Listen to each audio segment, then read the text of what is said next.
Assalamu alaikum. Today's topic is rapid application development life cycle model. In this model, we will divide our tasks in minor tasks. The rapid application is software development methodology that uses minimal planning in favor of rapid prototyping. A prototype is a working model that is functionally equivalent to the components of a product. مطلب جو ہم نے پچھلے lectures میں discuss کیا ہے کہ prototype ہے کیا، ٹھیک ہے، یہ ایک کمپوننٹ کنسیڈر کر سکتے ہیں آپ، اس کو ایک کمپوننٹ کی طرح ہی اس کو لے سکتے ہیں. یہ پورا پروجیکٹ نہیں ہوتا، کمپلیٹ پروجیکٹ نہیں ہوتا، ٹھیک ہے. The phases in rapid application development model are business modeling, data modeling, process modeling, application generation and testing and turnover. ٹھیک ہے، اب یہ جو ہے اس کو ہم 1 by 1 پڑھیں گے. ٹھیک ہے، بزنس ماڈلنگ. اب اس میں یہ دیکھ رہی ہے کہ اس میں ٹیم 1، ٹیم 2، ٹیم 3 یہ اس طرح کیسے ڈسکس کیا ہے. اس کیس میں ایسا ہے کہ کوئی بھی پروجیکٹ ہوتا ہے تو اس کو ملٹیپل ٹیمز پہ ڈیوائڈ کیا جاتا ہے، جو بہت ہی بڑا پروجیکٹ ہوتا ہے. ٹھیک ہے، تو اس کو ملٹیپل ٹیمز پہ ڈیوائڈ کیا جاتا ہے کیونکہ وہ ایک ٹیم کے کرنے کا کام نہیں ہوتا. جس طرح جو بڑے بڑے کانٹریکٹس ہوتے ہیں، یا اگر آپ دیکھیں مائیکروسافٹ کے جو پروجیکٹس ہوتے ہیں تو اس پہ کم لوگ نہیں کام کر سکتے، تو ٹیمز میں اس لیے ڈیوائڈ کیا ہے کہ اگر ٹیم بہت زیادہ بڑی ہے ایک ٹیم، تو ان سب میں جو ہے کمیونیکیشن بھی پاسبل نہیں ہوتی اگر ایک ٹیم کے تھرو کریں، ایک ہی گروپ کے تھرو کریں. تو اس لیے ٹاسکس کو، اگر ایک کام ہے سپوز وہ 100 لوگوں کا ہے، ٹھیک ہے، تو 100 لوگ آپس میں کمیونیکیٹ کرنا ان کے لیے پاسبل نہیں ہے. تو پھر اس 100 میں سے کیا کیا ہوگا کہ 4 گروپس ہوں گے سپوز آف 25 ٹیم ممبرس. ٹھیک ہے، تو اس کام کو پھر جب یہ 25 ممبرز ایک ماڈیول پہ کام کریں گے، 25 اگلے پہ 25 سپوز 4 ٹیمز ہیں، تو 4 ٹیمز جو ہے وہ جب سارا کام کمپلیٹ کر لیں گے، ٹھیک ہے، تو پھر جو ہر ایک کے اینڈ پہ کام ہوتا ہے تو اس کو پھر آپس میں انٹیگریٹ کریں گے. جو ٹیم میں 25 لوگ ہیں تو ہر ایک بندے کا بھی اپنا کام ہوتا ہے. they will work on 25 different functionalities. تو پہلے اس ٹیم کا کام انٹیگریٹ ہوگا جو 25 لوگ ہیں سپوز اس میں ایک ٹیم میں. یہاں پہ اگر آپ دیکھیں 3 ٹیمز ہیں، ٹھیک ہے، تو ڈیپینڈ کرے گا کام پہ کہ کتنے ٹیمز انوالو ہیں اور ایک ٹیم میں کتنے ٹیم ممبرز انوالو ہیں.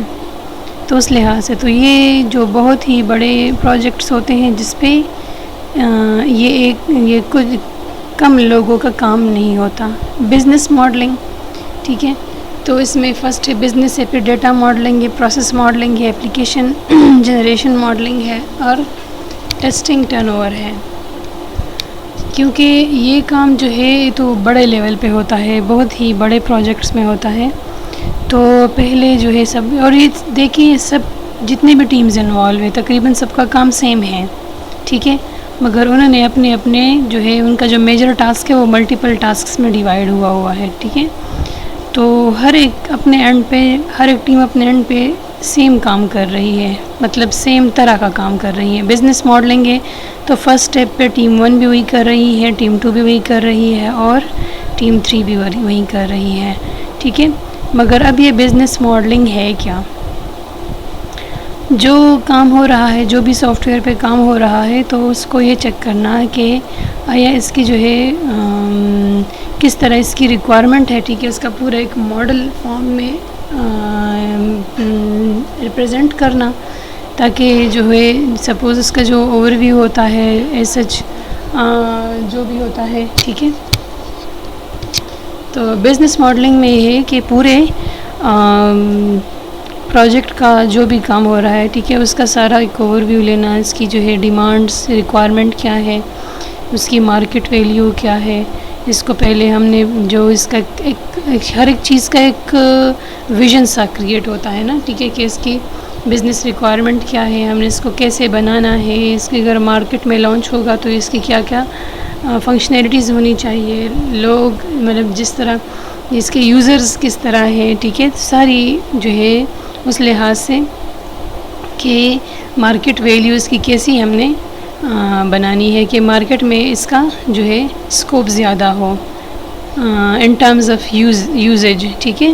اب یہ ہے کہ جو سارے پروجیکٹ کا جو کام ہو رہا ہوتا ہے، ٹھیک ہے، اس کا جو ہر ایک سٹیپ ہے، اگر ہم اس کو صحیح طریقے سے کریں گے تو مارکیٹ لیول پہ اس کی جو ڈیمانڈز بڑھیں گی۔ تو بزنس ماڈلنگ میں فرسٹ سٹیپ پہ پورا جو ہے اس کا پورا ایک اسکیچ سا کہ ہم نے یہ کام کرنا ہے، اس وجہ سے کرنا ہے، یہ اس کی ریکوائرمنٹ ہے، ہم نے یہ کام اس وجہ سے بنانا ہے، ٹھیک ہے۔ جو ہم نے پچھلے لائف سائیکلز ماڈل پڑھے ہیں، اگر آپ کو اس کی صحیح سمجھ آئی ہے تو اس کے انڈرسٹینڈنگ میں کوئی مسئلہ نہیں ہوگا کہ ایک چیز ہم جو ہے مارکیٹ ویلیو کے مطابق کس طرح ہم اس کو جو ہے اس کی کوالٹی کس طرح بہتر بنائیں گے، ٹھیک ہے۔ تو بزنس ریکوائرمنٹس کے لحاظ سے پھر نیکسٹ ہے ڈیٹا ماڈلنگ۔ اب یہ دیکھنا ہے کہ ہمارے پاس اس کیس میں کس ٹائپ کا ڈیٹا یوز ہو رہا ہے، ٹھیک ہے، جو بھی ہے، مطلب سپوز ایک بڑا پروجیکٹ ہے اس میں ڈیٹا بیس انوالو ہے یا نہیں، تو ڈیٹا بیس بھی ہے ڈیٹا سیونگ کے لیے فور بیک اینڈ پہ جو ڈیٹا ہوتا ہے، تو اس میں ہم نے یہ سارا کچھ چیک کرنا ہے کہ کس ٹائپ کا ڈیٹا ہوگا، پھر ہر ایک کے لیے ڈفرینٹ کانسٹرینٹس ڈیفائن ہوں گے، اور آپ لوگوں نے کانسٹرینٹس کے بارے میں بھی پڑھا ہے، ٹھیک ہے۔ فنکشنل اور نان فنکشنل ریکوائرمنٹس میں آپ کو میں نے ڈسکس کیا ہے، ٹھیک ہے۔ کانسٹرینٹس ڈیفائن ہوں گے، کس ٹائپ کا ڈیٹا ہوگا، مطلب ڈیٹا سافٹ ویئر کی بات ہو رہی ہے کہ ہمارے پاس جو ہم اس میں انٹری کریں گے کس ٹائپ کی ڈیٹا کی انٹری ہوگی، تو وہ سارے ڈیٹا ٹائپس ڈیفائن ہوں گے۔ سپوز نام ہے تو نام کے لیے اسٹرنگ چاہیے ہوگا، جو ہے NIC نمبر ہے تو اس کے لیے بھی اسٹرنگ چاہیے ہوگا، اسٹرنگ ڈیٹا ٹائپ ہوگا۔ اگر نمبر ہے کوئی اسپیسیفک تو اس کے لیے جو نمبرنگ ویلیو ہے تو اس کے لیے تو پھر ڈیفینیٹلی انٹیجر چاہیے ہوگا، یا اگر ایج ہے تو اس میں آپ کے لیے وہ بھی انٹیجر ہی کاؤنٹ ہوگا، ٹھیک ہے۔ یا اگر اس طرح کی چیزیں ڈیوریشن مطلب جاب ڈیوریشن ہے تو اس کے لیے پھر انٹیجر نہیں مطلب فلوٹنگ ویلیو انوالو ہوں گی۔ تو ہر ایک لحاظ سے دیکھنا ہے کہ اس سافٹ ویئر میں ہمارے پاس کس ٹائپ کا ڈیٹا چاہیے ہوگا۔ ہم ڈیٹا کے لحاظ سے ہر ایک ویلیو کو چیک کریں گے کہ کون سا ڈیٹا کس ٹرم کے کس چیز کے لیے ریکوائرڈ ہے، فلوٹ اگر ریکوائرڈ ہے، انٹیجر ریکوائرڈ ہے، اگر آپ دیکھیں ڈیٹا بیس میں ملٹیپل ڈیٹا ٹائپس ہوتے ہیں، جب آگے ڈیٹا بیس میں آپ پڑھیں گی، اس کرنٹلی آپ سیمسٹر میں پڑھ رہی ہیں، تو اس لحاظ سے ہر ایک کو اپنے ہی ڈیٹا ٹائپ میں ریپرزینٹ کرنا ہوتا ہے، ٹھیک ہے۔ پھر اس کے بعد جو ہے نیکسٹ جو سٹیپ ہے، جو دو انہی بزنس ماڈلنگ کے بعد جو پورا اوور ویو دیتے ہیں پورے پروجیکٹ کا کہ ہمارے پاس یہ پروجیکٹ کس ٹائپ کا بنے گا، پھر ڈیٹاز بھی ڈیفائن، جس طرح آپ کرتی ہیں نا ایک پروگرام بناتی ہے تو اس پروگرام میں پہلے سے آپ ایک کوئی الگوریدم بناتی ہے، اگر وہ ایک کمپلیکیٹڈ پروگرام ہو، الگو اس کا امپلیمنٹ کرتی ہے، تو الگو کے بغیر کوئی بھی بڑا پروگرام امپلیمنٹ نہیں ہو سکتا، ٹھیک ہے۔ تو وہ الگو میں کیا ہوتا ہے، اس کی جو ہے میجر جو فنکشنلٹیز، جس طرح کوئی فنکشن یوز ہوا ہے، کون سے کیا یوز ہوا ہے، جب الگوریدم امپلیمنٹ ہوتا ہے تو اس کے بعد پھر آپ لوگ فرسٹ سٹیپ میں کیا کرتی ہیں، جب آپ ایکچولی جو سٹارٹ کرتی ہیں تو اس میں آپ ملٹیپل ڈیٹا ٹائپس کو انیشلائز کرتی ہیں۔ اگر آپ ڈیٹا ٹائپ انیشلائز نہیں کریں گی then how will the compiler use that how many space will be occupied for a specific would be reserved for a specific data and specific variable۔ تو start میں پھر آپ کو ڈیٹا ٹائپس میں کو ہی ڈیفائن کرنا ہوگا کہ یہ ڈیٹا ٹائپس ہم یوز کریں گے، یہ ویریبلز ہیں، تاکہ اس کے لحاظ سے میموری ایریا، تو اس طرح پروجیکٹ میں بھی پہلے سے آپ کو یہ پتہ ہو کہ ہمارے پاس کس طرح کا ڈیٹا اویلیبل ہوگا، ہم نے کس طرح کی جو ہے ڈیٹا پہ کام کرنا ہے، ٹھیک ہے۔ نیکسٹ ہم اسٹیپس اگلی ویڈیو میں ڈسکس کر لیں گے۔